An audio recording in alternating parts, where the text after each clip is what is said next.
আসসালামু আলাইকুম সম্মানিত দর্শক। আজকে যে ঘাসটির সামনে দাঁড়িয়ে রয়েছে এটি হলো সেই আমেরিকান গুয়াতিমালা ঘাস বা আমেরিকান ফার্জি ঘাস।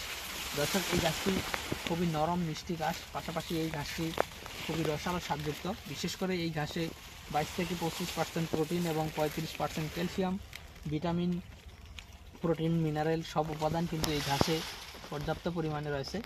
দর্শক শ্রোতা, যার কারণে এই ঘাসটি গরু ছাগলকে খাওয়াতে কোনো প্রকার মেশিনের প্রয়োজন হয় না। বিশেষ করে আপনি যদি 2 মাসে কাটেন, দেখেন এই ডাটা যদি এখন কাটেন, দেখেন গোড়া থেকে যদি দেখাই, ডাটা কিন্তু নেই, ডাটা কিন্তু হয়নি। এই যেই পরিমাণ ডাটা, এই ডাটা কোনো শক্ত হয় না, এই ঘাস শক্ত হতে দীর্ঘদিন সময় লাগে।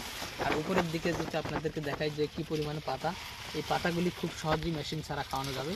তবে বেশি সময় হলে, তখন একটু টাইট হলে আপনারা মেশিন দিয়ে চপিং করে দিলে খুব সহজেই খেয়ে নেবে। তবে মেশিন ছাড়াও কিন্তু এই ঘাসটি আমরা বর্তমানে গরুকে খাওয়াচ্ছি। তো দর্শকবৃন্দ, গুয়াতিমালা ঘাসটি হলো হাই প্রোটিন, হাই ক্যালসিয়াম এবং উচ্চ ফলনশীল ঘাস, যার কারণে এটি কাটিংটাও কম হয়। দেখেন ডাটা কম, পাতা বেশি, সে কারণে ঘাসটাই যেহেতু বেশি হয়, সে কারণে কাটিংটাই কম হয়। আর কাটিং কম হওয়ার কারণেই বাংলাদেশের যে পরিমাণ খামারিরা এই ঘাসের কাটিং চাষে লাগানোর জন্য, সেই তার তুলনায় 10 ভাগের 1 ভাগও কিন্তু কাটিং দেওয়া সম্ভব হচ্ছে না। তো দর্শক, মূলত সে কারণেই কাটিংটা একটু দাম বেশি রয়েছে। তো আপনারা চাইলে এই গুয়াতিমালা ঘাসের কাটিং এবং চারা বর্তমানে আমাদের কাছ থেকে সংগ্রহ করতে পারবেন।